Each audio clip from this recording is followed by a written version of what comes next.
You want to write for TV, you've got this great idea for a show, and then you have this question. How many episodes do I need to write?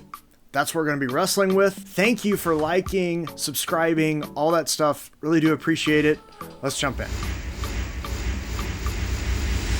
So you've got this great idea for a TV show, and you're thinking, okay, how much should I write?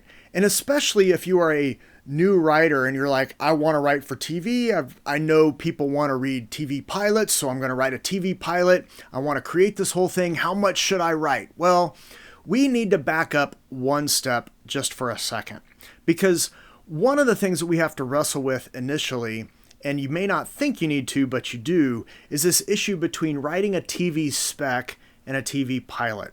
Now, a TV spec is simply a new episode or an episode for a current or existing show. So you have a television show you like, you know there's going to be more seasons, and you say, oh, I want to write an episode for that show.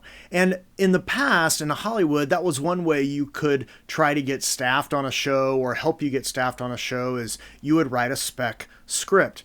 Well, people don't really use spec scripts anymore to get staffed. So some people have said, well, then we just shouldn't write a spec. Like, no more spec writing, I'm not going to do that. The problem is you have to learn the craft. And if you've never written for TV before, writing a spec is a great way to learn the rhythms and the pacing of how TV works. You don't have to spend time building the world. You don't have to spend time building the characters. You don't have to spend time building the relationships between the characters. You don't have to spend time creating the background of the characters. You don't have to spend time thinking about all the arcs for the season and for the show and what season 2 is, what season, like, you don't have to spend any time doing that. It's already been created. All you got to do is just sit in, drop in, and figure out how to work within this show. And one of the benefits of writing a spec is that it helps you learn how to write for TV. So if you were thinking this is your first foray into writing for TV and you're thinking, I want to write a TV pilot, I would actually encourage you to stop, put a pin in it, come back to it. It's probably a great idea. Come back to it. But write a spec first.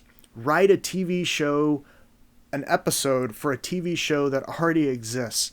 You won't have to spend all your time doing a lot of the hard work that comes with writing a pilot, and you will start to learn the craft. You'll learn how act breaks work. You'll learn how A, B, C, and D stories work. You'll see how a show handles that. How many scenes are there with the main character? How many scenes with secondary characters? Whose episode is it? Whose scene is it? Whose storyline is it on this particular episode?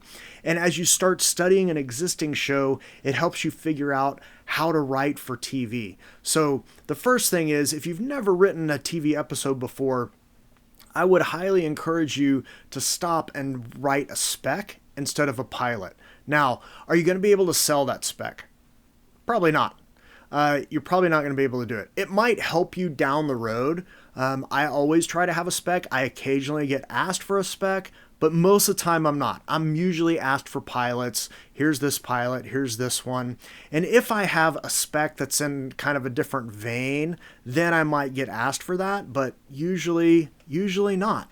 But I learned a ton, and everybody who's written for TV learns a ton writing a spec. It helps you understand how TV works. So now we come to the question. How many episodes should I write? If you're going to write a pilot, so let's say you've written specs and now you're going to write your pilot. You're just like, I want to try to sell this thing. I want to do it. How many episodes do I need to write? 1. Just 1. You write the pilot. That's it. That's all you need to write. Now, there's some other things that you write. There's some other material that you go with it, that you include with it.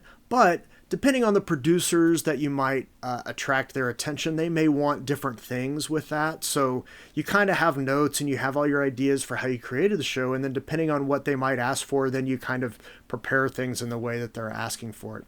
But do you need to write 2 episodes, 3 episodes, 4? No. You write the pilot. That's it. So just the 1.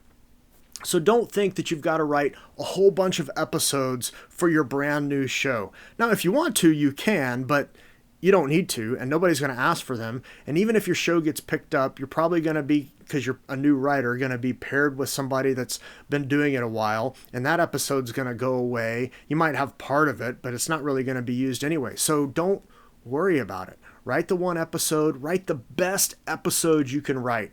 That's what your pilot should be, the very best episode of the show. What's the best that this show can be? Write that one episode. Hopefully you found this helpful. If you found some value in it, please like, subscribe, bell. Really do appreciate it. Thank you for watching, and thank you for writing. If you're gonna write, though, and you're gonna tell a story that matters. See you later.